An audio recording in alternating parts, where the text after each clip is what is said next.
Hello guys. और अभी DC machine में कल हम लोग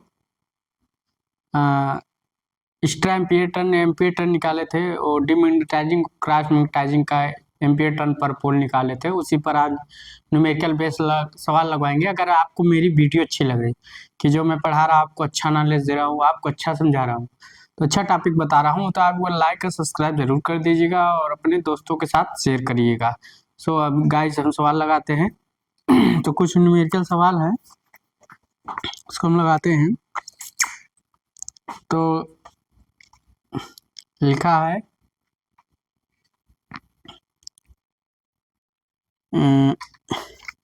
एक मिनट।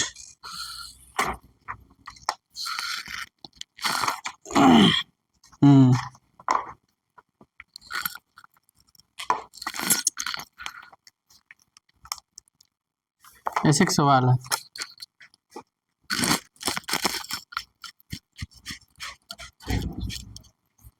एक सवाल है, एक pole DC motor,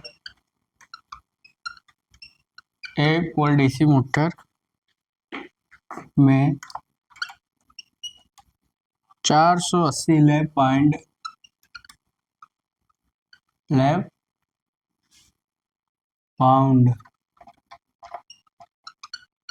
bound armature conductor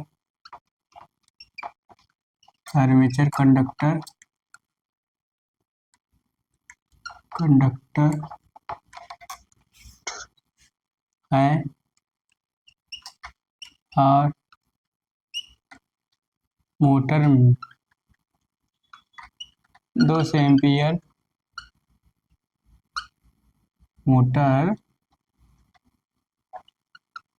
ampere की करंट लेती है।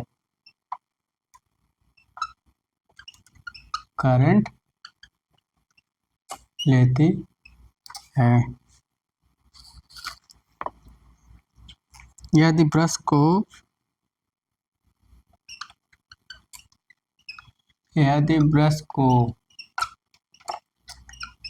90 अंश मैकेनिकल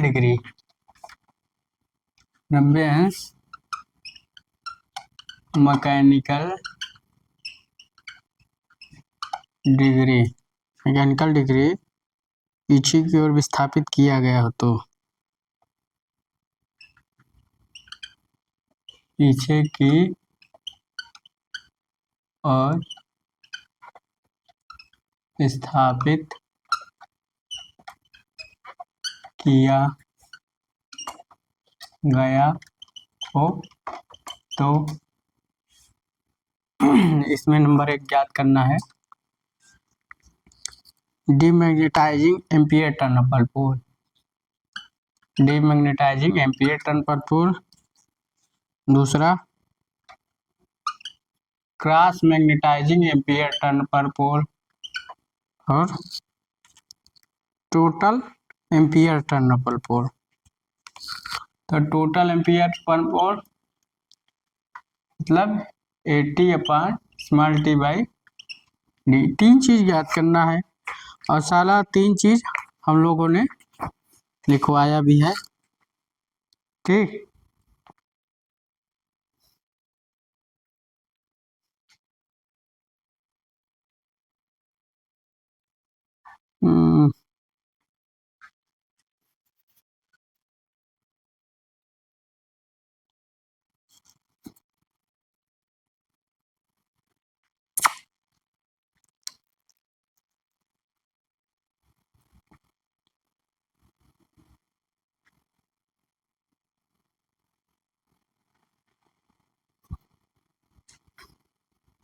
देखो अब इसमें क्या रहा है, एक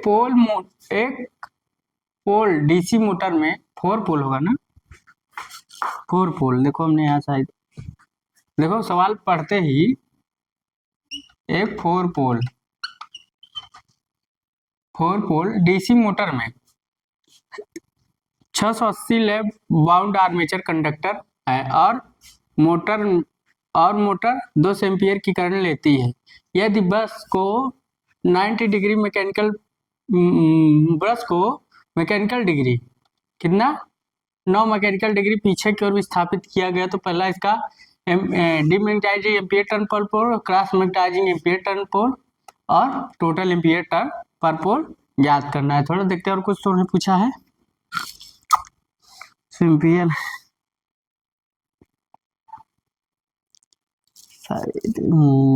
सही है, सब वही पूछा है।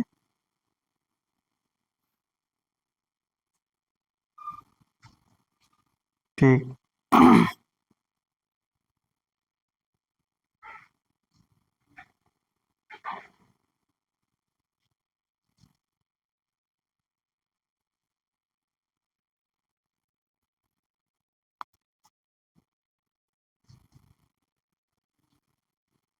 देखो, अब किसी को भी सवाल को लगाने से पहले सवाल इसका देखते हैं। तो हम फार्मूला क्या जानते हैं? फार्मूला पहले रखो, पहले फार्मूला रखो। तो फार्मूला क्या कहता है? पहला नंबर ये याद करते हैं, डी मेजरिंग एम्पीयर टर्न पर पोल। तो इसका फार्मूला क्या करता है? Z I theta into 360। अब हमको ज्ञात क्या करना है? ज्ञात क्या करना है? एक करंट ज्ञात करनी है और एक थीटा एंगल न, जो मैकेनिकल डिग्री होता है। तो थीटा आपका देखो लिखा है, थीटा है कहीं, ए है 90। तो आपका थीटा निकल गया, कोई दिक्कत नहीं। अब आई आई निकालना है। तो आर्मेचर करंट देखो, मोटर 200 एम्पीयर की करंट लेती है। तो देखो आपका मोटर है, अभी मोटर के बारे में पूरा पढ़ाया नहीं, तब पर भी हम समझा देते। मोटर है, मोटर तो करंट लेगी ही। 200 एम्पीयर की मोटर एक करंट ले रही है, लोड करंट है। एक मोटर की करंट है आई, एक मोटर का फील्ड होता है आईएसएच। ठीक ठीक, आईएसएच। तो आईएसएच है, दो तीन करंट हो गई। अब इसमें क्या है? इसमें हम फार्मूला क्या होता है? तो टोटल करंट आपको मान लो, चाहे आईएल मारो चाहे आई, तो आईएल इक्वल टू आई और क्या है? आईए माइनस आईएसएच। आईएसएच को हम निगलेक्ट कर देंगे क्योंकि शंट मोटर है, तो उसका जो आईएसएच है उसको हम निगलेक्ट कर देंगे। तो नगर मान लेते हैं उसको।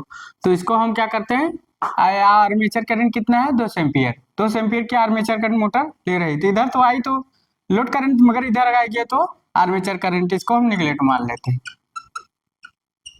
निगलेक्ट। और निगलेक्ट मान लिए तो हम आर्मेचर करंट 200 एम्पीयर, आई की वैल्यू निकल गई। अब देखो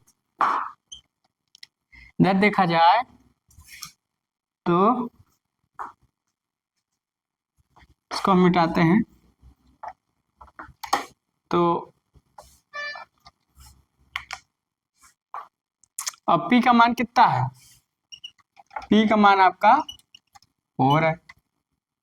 जेड का मान देखो निकला है 480, 4 पोल। हाँ, आई का मान हो गया, जेड का मान देखो 9 डिग्री, और तो कुछ नहीं कहा है। 4 pole DC 80 lamp bound conductor. ठीक, तो तो आपका जेड का मान ये। ठीक, तो आई के मान कितना है? 200 एम्पीयर है। आई के मान कितना है? 200 एम्पीयर है। जेड का मान आपका कितना है? शायद 480, 480 है। और कुछ जेड आई निकल गया, थीटा निकल गया, आई का मान निकल गया, मगर ये आर्मेचर करंट का मान है। किसका मान है? आर्मेचर करंट का मान है। तो आर्मेचर करंट चाहे ए करंट, ठीक, तो 200 है। तो या load current I A minus I L S H, तो आई एल का मान हो गया। अब टोटल करंट निकालेंगे, आर्मेचर कंडक्टर निकालेंगे, आप करंट कंडक्टर निकालेंगे। करंट कंडक्टर, कंडक्टर में कितना करंट जा रहा है? Current conductor. तो देखो आई के मान निकालते हैं हम, आई बटे पी। तो आई के मान 200, ये तरीका है निकालने का। पी का मान 450, तो 50 एम्पियर आ गया। अब आई का मान निकल गया। ठीक, हम लोग फार्मूला क्या जानते हैं, I L equal to I minus S H. तो देन उधर उसके बाद सब निकल गया। अब उसी फार्मूले में रख दो। तो जेड का मान 480 इंटू आई के मान 50 इंटू थीटा का मान 9 360। अब देखो कितना आता है, कट गया।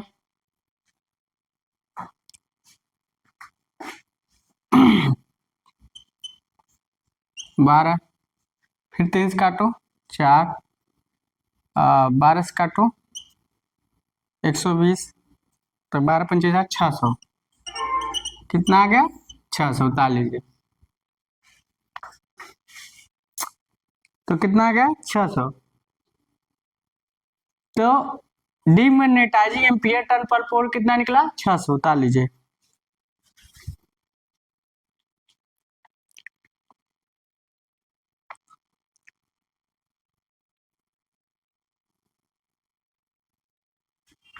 तो देखो ये एग्जाम में कहीं आ सकता है, एग्जाम में आएगा, नहीं तो कहीं कंपटीशन में आ जाएगा। करेक्ट, ये सवाल आएगा जरूर।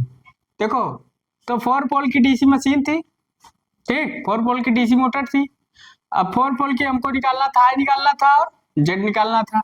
तो हम फार्मूला में क्या जानते हैं, फार्मूला में यही तो जानते हैं। यहाँ से करंट आई, ये करंट तो इधर आई, आई एल, ये आई एच, अरे आर्मेचर करंट आई। अब आई एल इक्वल टू क्या था, I L plus I H. तो ऊपर कर दें, आई एल उधर जाए, आई एल इधर हो जाएगा, तो आई ए माइनस आई एच को यहाँ शंट वाइंडिंग निगलेक्ट मान लेंगे क्योंकि इसका रेजिस्टेंस देन नगर मान लेते देन। तो आपका सवाल हो गया। अगला उतार लीजिए जल्दी, तो हम लोग आगे चलते हैं।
तो अब सवाल अच्छा है। अब आगे चलते हैं, ताली होंगे, इसको मिटाते हैं। कितना है 600। याद रखिएगा आया कितना था, शायद मुझे ध्यान ना रह जाए। तो आगे अब एटीसी निकालते हैं। एटीसी क्या होता है, Z I upon 2 P minus theta into 360। अब ये हो गया। तो जेड 480, करंट की वैल्यू कितना आई थी 50, 1/2 इंटू 4, और थीटा की वैल्यू 9, 360 काटोगे तो 9 चौक 36, 4 और 2 चौक 8। इसको और हल करो, 480 इंटू 50, तो कितना गया 8/40। कैसे एलसीएम 40 आएगा, तो 480 इंटू 50, तो 40, 5 माइनस 1/40, कितना हो गया 4। तो यहाँ क्या हो गया 4/40, 10 कटा कटा, तो 1 0, 8/40, 4 5 24 4, 2400 आ गया। तो इसका आंसर 2400 आ गया।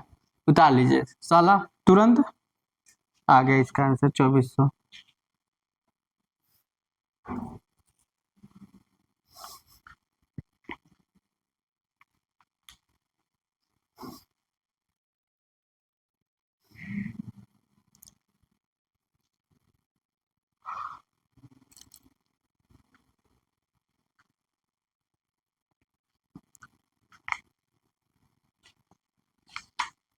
उतार लीजिए।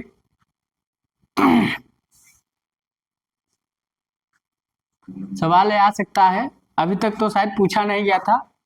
थ्योरी में भी पूछ सकता है और कंपटीशन में भी पूछ सकता है। तो इससे आपका पता चल क्या जा रहा है कि क्रॉस मैग्नेटाइजिंग एम्पियर कंडक्टर जो है, एम्पियर टर्न पर पोल जो है वो ज्यादा आता है। किसके अपेक्षा? किसके अपेक्षा ज्यादा आता है? डीमैग्नेटाइजिंग एम्पियर टर्न पर पोल।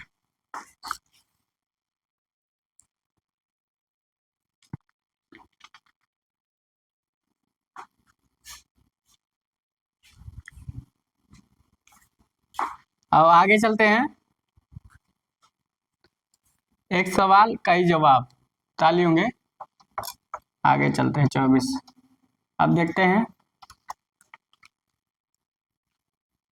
टोटल एम्पियर टर्न पर पोल कितना होता है, जेड आई पान 2p, जेड आई पान 2p। अब हमको निकालना क्या, सब निकला हुआ है 480 इंटू आई की वैल्यू 50 और आई की वैल्यू 50 और कुछ,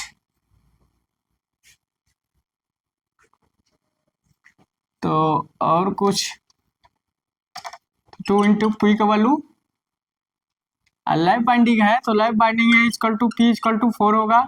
लैब बाइंडिंग पता है तो यहाँ पी का वैल्यू 4 रखते हैं, काट दो 12 0 6 तो 30 3000 कंडक्टर। तो टोटल एम्पियर कंडक्टर कितना हुए 3000। तो उतार लीजिए, आपका आंसर आ गया। तो इसमें जो संट वाइंडिंग है, संट मोटर से निगलेक्ट मान लेते हैं क्योंकि संट है, तो इस पर न्यूमेरिकल बेस आते रहते हैं, तो आप लोग इसको उतार लीजिए।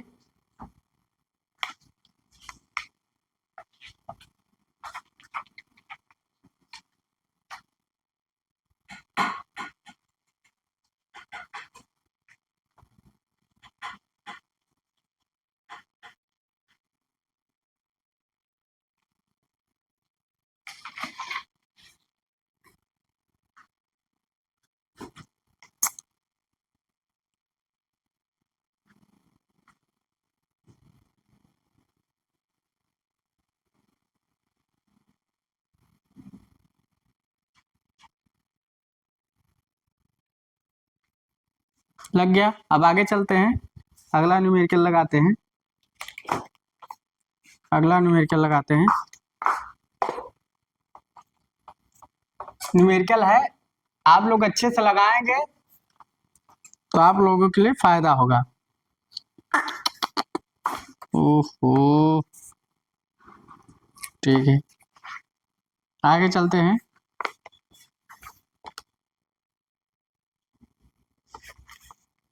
अगला सवाल है,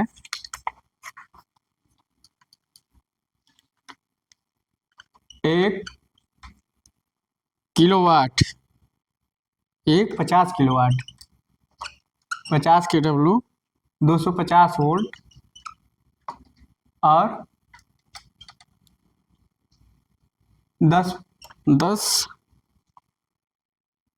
पोल lap, 10 pole lap wound DC, wound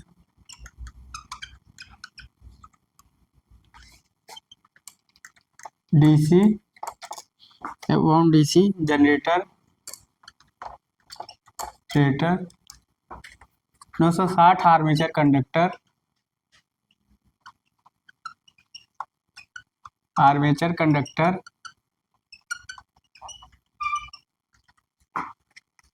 रखता है, ठीक। ब्रश शिफ्टिंग का ब्रश विस्थापन के प्रति, ऐसा लिखा है, वैसे लिख दे रहे हैं, ब्रश विस्थापन के प्रति विद्युत अंश से संबंधित विद्युत अंश से संबंधित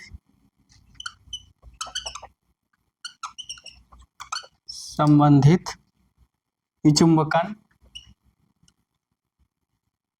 विचुंबकन सारा संबंधित number 1 ampere turn डिमैग्नेटाइज per pole, दूसरा ampere turn cross magnetize dipole, और तीसरा एम्पियर टर्न टोटल। ये सब याद करना है, ये सब पूछा है।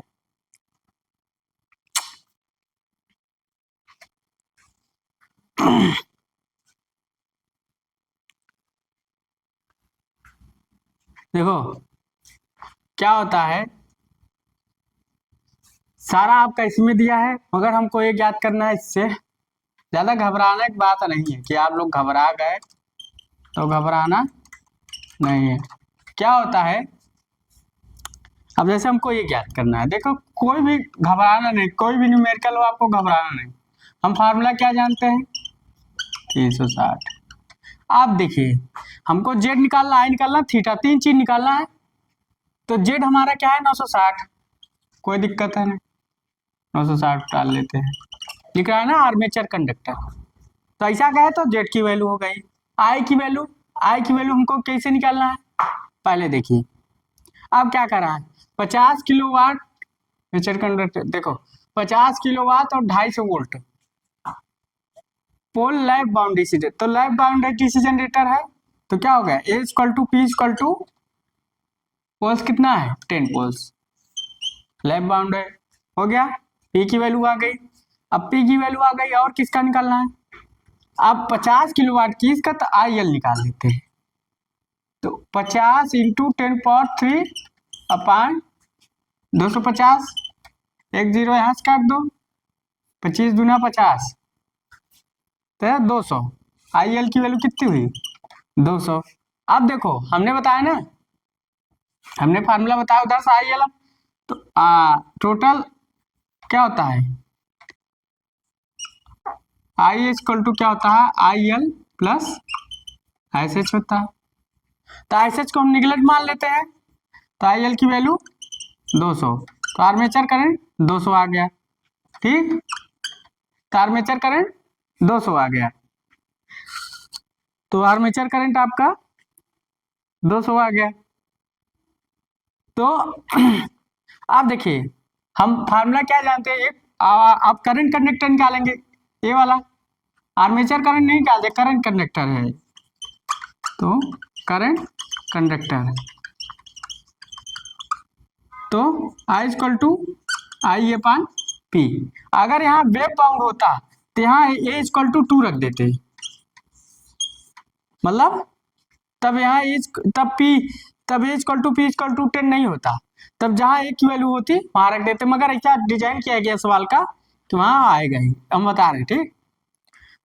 तो वेब बाउंड में यहाँ 2 रख देते, ठीक, तो ए की वैल्यू होती, अब यहाँ लेफ्ट बाउंड है तो A equal to P equal to 10, P की वैल्यू रख दे, तो 200, पी की वैल्यू 10, तो कितना आ गया, 20 एम्पियर। आई की वैल्यू आ गई।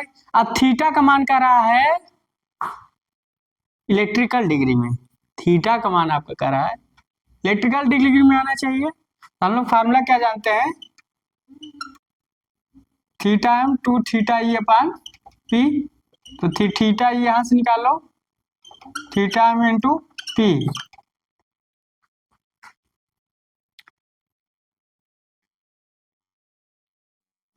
तो थीटा एम का मान दिया होगा ना सवाल में, हम्म,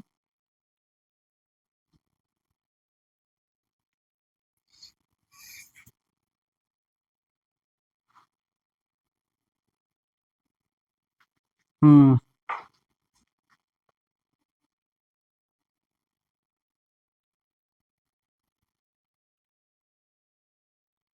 हाँ ठीक ठीक, थीटा नहीं, देखो इसमें हमने गलत से बता दिए।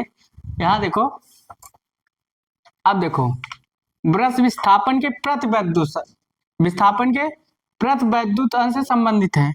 तो अब देखो थीटा ई की वैल्यू लिखा है थीटा ई ब्रश विस्थापन के प्रति विद्युत अंश से संबंधित है।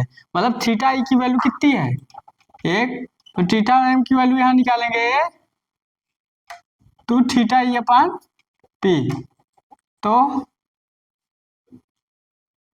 2 इंटू थीटा ई की वैल्यू 1, पी का अपान 10, तो 0.5, इसको उतार लीजिए जल्दी, तो हम आगे लगाते हैं।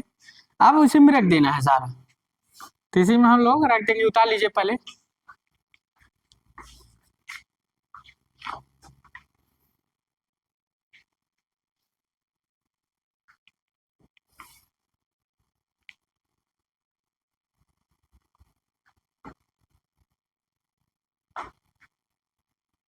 उतार लिए होंगे, तो सारा जैसे है वैसे उतारना है, जैसे आपको फार्मूला दिया सेम वैसे निकालना है।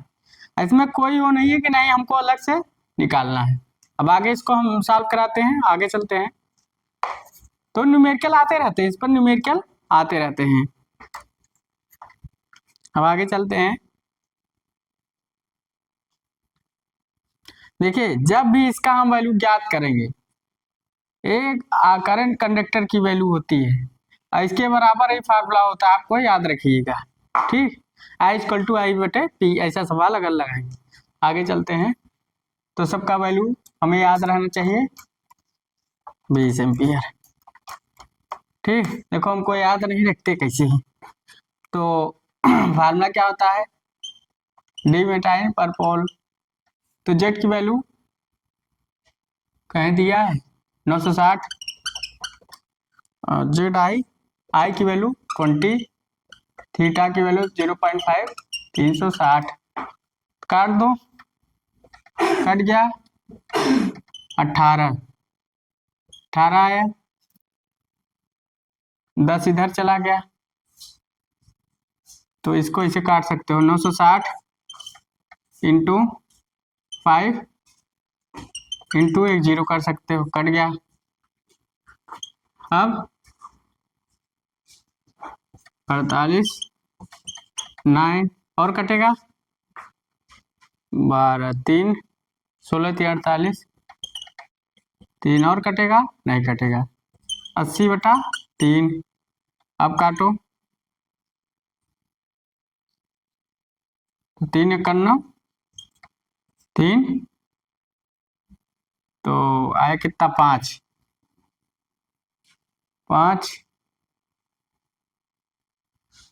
तो इसका आएगा, काटोगे 80 आ रहा है ना, तो 0.2 आएगा। अच्छा हाँ, वहाँ हमने मैकेनिकल डिग्री काटो तो कितना आ रहा था, 2 थीटा ई। देखो आंसर गलत आ रहा है, तो हम देखते हैं शायद, तो थीटा ई की वैल्यू 1 आता, और इसकी 10 कितना आएगा, अच्छा 5, 0.2 आएगा, ओ 0.2 आएगा। अब थोड़ा सा हमने मिस्टेक किया था, फिर से हम लगाते हैं मिस्टेक का आंसर, इसलिए मैं सोच रहा था आंसर क्यों नहीं।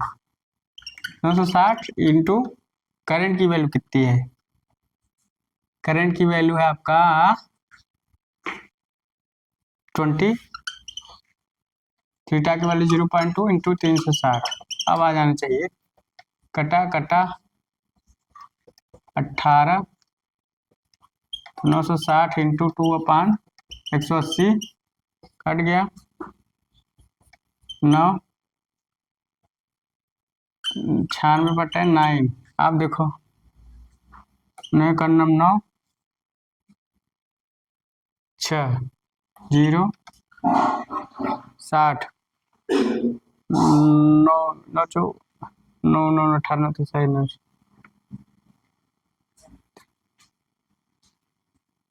6, तो 60 54 6 6 7, क्या आपका आ गया, इसको तो डाल लीजिए 6 6 या 6 7 मान लो, तो आपका आ गया। कुछ नहीं करना है, सब वही रखना है। यहाँ एंगल निकालने में मिस्टेक हुआ था, हमने डायरेक्ट कर दिया था। 1/10 कर दिया था, तो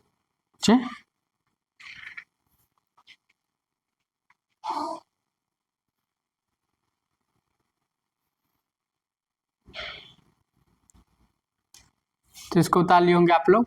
तो देन ऐसे सवाल आते हैं, बहुत ज़्यादा घबराना नहीं है, तरीका आपको सीखना है कैसे चलना है, कैसे लगाना है, क्या करना है। बहुत ज़्यादा घबराना नहीं कि आपको घबरा के चलना है, आपको नहीं घबरा के चलना है।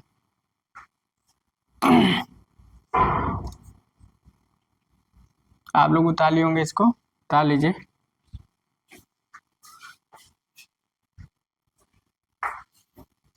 उतार लिए होंगे। दूसरा न्यूमेरिकल, एक न्यूमेरिकल और लगवा देते हैं बस। अब देखिए, तो अब ATC ज्ञात करेंगे, demagnetized I 1/2p minus theta into 360। अब देखते हैं, तो जेड की वैल्यू 960 जेड आई, और आई की वैल्यू कितनी होगी 20 और इंटू 10 0.2 360। अब कैलकुलेट करोगे तो कितना आएगा 960 इंटू 20, अभी आपका आएगा 20 5 2 5 3600 ना कर सकते हो, तब ये आएगा 36 18 180। 960 इंटू 20 180 अपान 2 3600, ठीक। अब 178 आएगा, 2 जीरो कट जाएगा, से हल करोगे तो 949.334 करके आएगा। ना आएगा, नहीं आएगा आंसर। इतना ही आंसर आ रहा है, बता लीजिए आपका सर आ गया। अगर आप लोग करेंगे तो ऐसे ही आएगा, 18 दूना 3600, ठीक।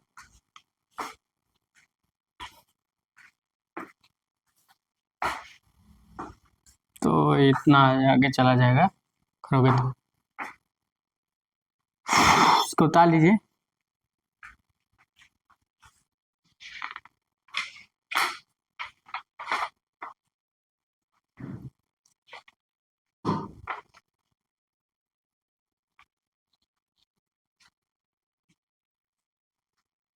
कहीं आपको इसलिए लगवा दे रहे, कहीं अगर सवाल पूछ रहे तो आप भटके नहीं।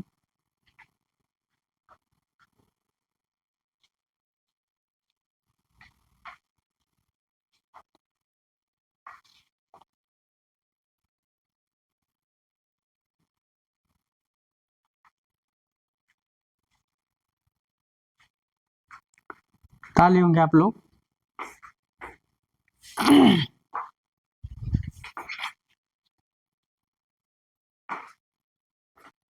इसको मिटा देते हैं।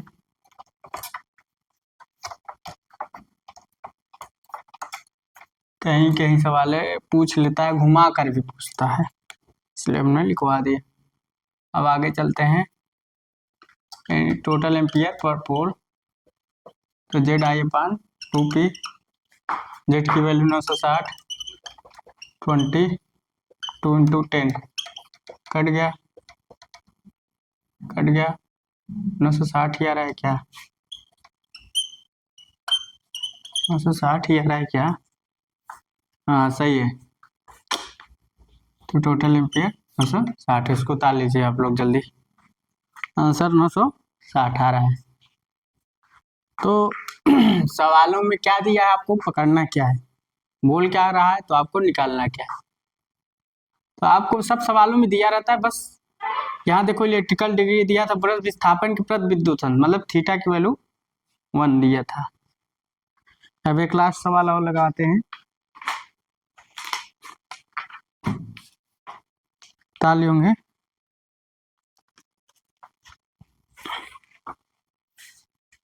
एक लास्ट सवाल है,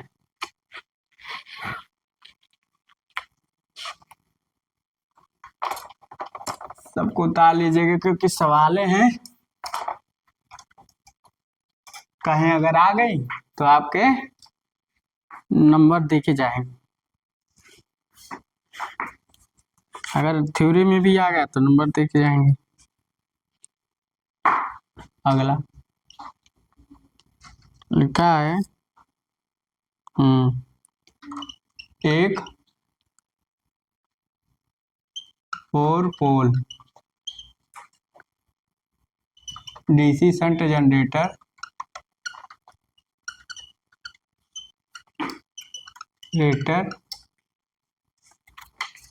में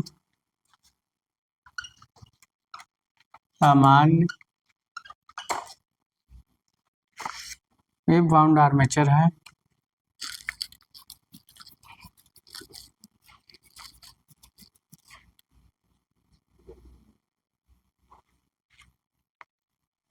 वेब बाउंड आर्मेचर है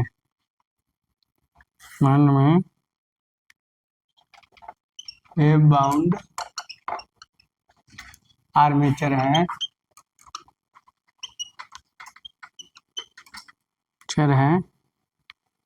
आर्मेचर में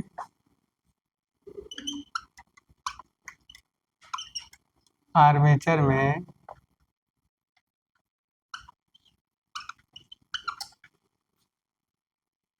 35 स्लॉट्स 35 खांचे तथा प्रत्येक खांचे में 12 चालक हैं तथा प्रत्येक खांचे में 12 चालक हैं। ठीक, यदि 30 एम्पीयर की धारा प्रदान करता है, यह 30 एम्पीयर की धारा प्रदान करता है, यदि ब्रश का लीडिंग कोण 10 मैकेनिकल डिग्री हो, यदि ब्रश का लीडिंग कोण 10 मैकेनिकल डिग्री हो, 10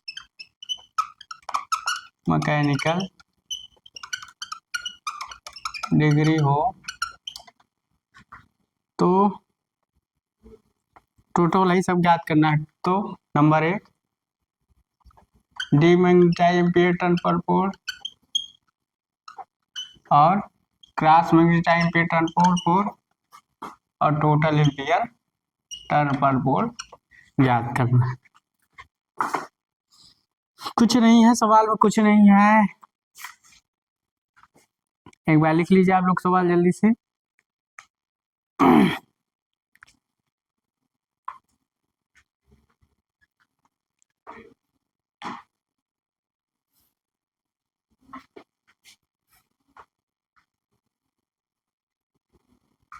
देखिए यहाँ सब चीज दिया है, सॉल्व करते हैं, शुरू करते हैं ईश्वर का नाम लेकर। अब देखो नंबर 1 डीमैग्नेटाइज एम्पीयर टर्न पर पोल ज्ञात करना है, तो जेड आई थीटा इंटू 360। अब रखते जाएं, देखो जेड की वैल्यू कितनी है, आर्मेचर 35 खांचे और 12 चालक, मतलब 35 स्लॉट्स में 12 चालक हैं, तो 35 इंटू 12 कर दो, कितने आएंगे, गुणा कर लो 6 5 3 6 7 5 5 1 2 7 5 12 420 आ गए कंडक्टर। उसके बाद 420 आ गए।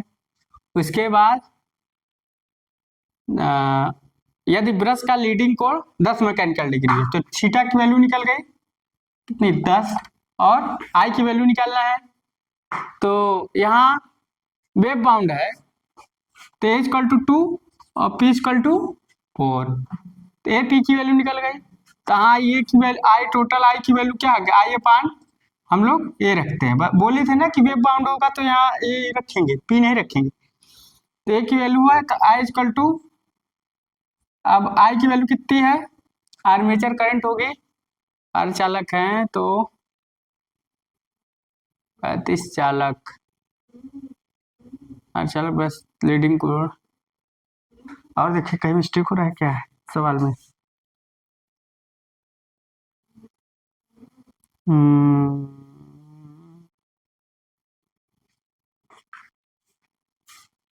अरे देखिए लिखा है भाई, कह रहे 30 एम्पियर की धारा प्रदान करता है, मतलब दे रहा है तो कितना दे रहा है 30 अपान, शायद शंट जनरेटर है। देखो अगर करंट दे रहा है तो आर्मेचर करंट दे रहा है लोड पर, तो बराबर हो जाएगा।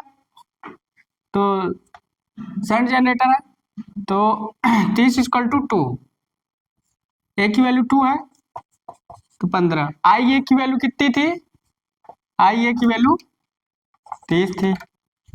अब देखो आई ए की वैल्यू निकल गई, जेड की वैल्यू निकल गई, थीटा की वैल्यू निकल गई। अब मान रख देते हैं तो जेड की वैल्यू कितनी है,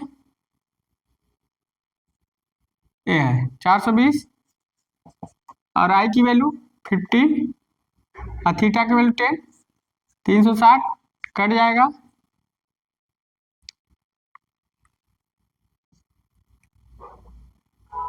दो दूनी 4, देखो 10, तो 205 आएगा, नहीं 210, 18। अब 3 से काटो, 3 पचे 15, 3 छक 18, तो 210 इंटू 5/6। अभी भी कटेगा 3 से, हाँ 3 से कटेगा, 3 दूनी 6, 70। अब 2 से कटेगा 35, 35 पंचे 5 पचे 25, 175 शायद आएगा क्या, देखिए तो 175 सही है, तो 175 आ गया। कितना आ रहा है 175, उतार लीजिए। देखिए सब कुछ नहीं है, सब वही है, बहुत ज्यादा टेंशन नहीं लेना। तो 35 खांचे हैं और 12 चालक है, ऐसा अगर आता है तो आपको जेड की वैल्यू मिल जाती है। और 30 एम्पियर की करंट धारा प्रदान कर रहा है तो आर्मेचर करंट प्रदान कर रहा है। देन आई ए की वैल्यू 30 है तो आर्मेचर कंडक्टर निकालिए तुरंत, करंट कंडक्टर लग गया 175।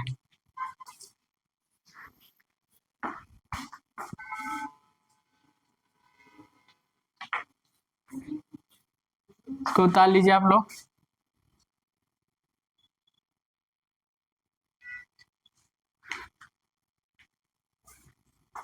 तो कुछ नहीं है इसलिए हमने सवाल लगवाया, हो सकता है अगर कल इस पर हो सकता है एक बार और लगवा दे सवाल, तो नहीं तो आगे बढ़ेंगे।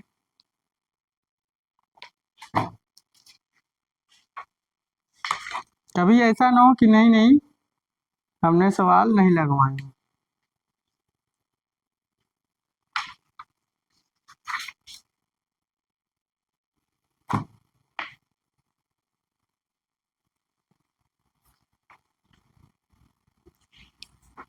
अब चलते हैं, पूछने का तरीका उसका कुछ भी हो सकता है मगर आपको ऐसे लगाने हैं। फिर TC/P, क्रॉस मैग्नेटाइजिंग वाला कितना, Z I 1/2P theta into 360। तो जेड की वैल्यू कितनी है 420, आई की वैल्यू कितना है 15, 4 थीटा 10/360 काट लो। 420 इंटू 15, 8 माइनस 36, 36 नहीं आएगा, 36 इसका एलसीएम कितना आएगा 36 8 2 18, 2 18 दोनों 3 3 9 में 8 और 3, तो इसका कैल्शियम कितना आएगा 9 इंटू 72 M 3 तो 2/2, 9 9 36, 36 आ रहा है, कटेगा नहीं।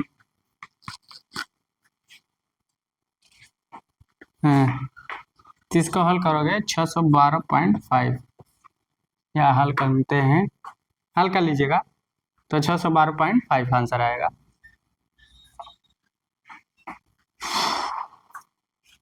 कैलकुलेटर तो है नहीं, 36 तो 2 ही,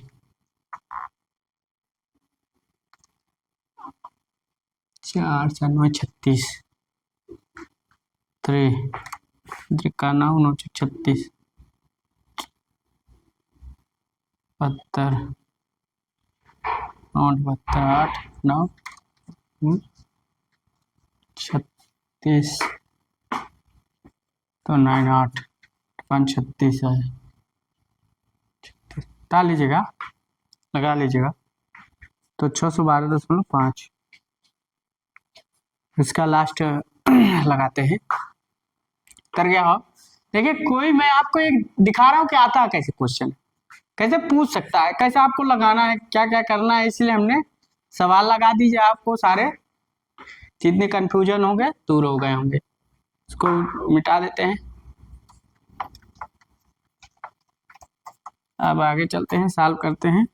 सॉल्व में इसी में लास्ट, सॉल्व में लास्ट तो टोटल एम्पियर पर पोल निकालते हैं, ZI/P 2P, तो जेड की वैल्यू 420 साइड थी, 15 4 कटेगा 210 2 105 105 इंटू 15/2, तो 5 कितना जाता है, 5 5 25 2 और 5 5 5 9, तो कुछ है क्या पॉइंट में शायद है, 15 4 20 15 इंटू 87,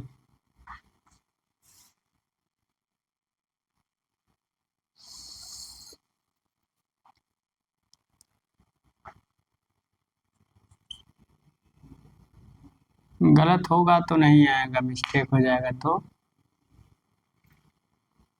5 में 5 के गुणा करो, 5 525 से 5 2, अगर यहाँ तो भी कुछ आना चाहिए ना, ठीक 210 2 से काटे 210, फिर 2 आया, फिर 2 से काटे 105 आया, ये आंसर कितना रहा है,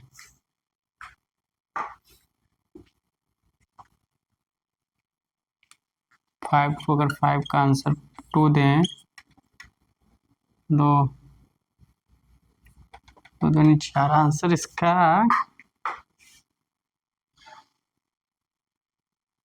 मैंने कहा मिस्टेक किया है, 420 15 2 4, यहाँ कहाँ मिस्टेक कर दिया, फिर से अच्छा लिखे से, इसका आंसर कुछ और आ रहा है, 420 इंटू 15 2 इंटू 4,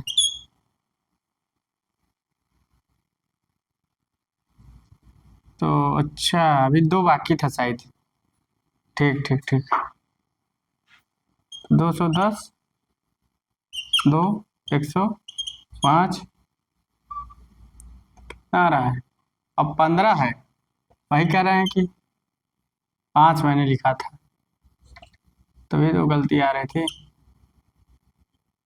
525 5 0 1 7 5 1575, तो अपान 2 1575/2, 2 7 14 1 2 8 16 2 7 14 तो 5 10, ये आंसर आ गया। ताल लीजिए, देखिए अगर कहीं मिस्टेक हो जाता है कैलकुलेशन में, आप लोग सही कर लीजिएगा कि कहीं मिस्टेक हो जाता है उतारने में कि आंसर नहीं आता। तो इसको 700 सही, तो 778 भी लिख सकते हैं। तो हमने आज कुछ न्यूमेरिकल लगवाए जो cross magnetising total ampere per पोल पर सारे हमने न्यूमेरिकल लगवा दिए। कैसे लगाया जाता है हमने बताया है।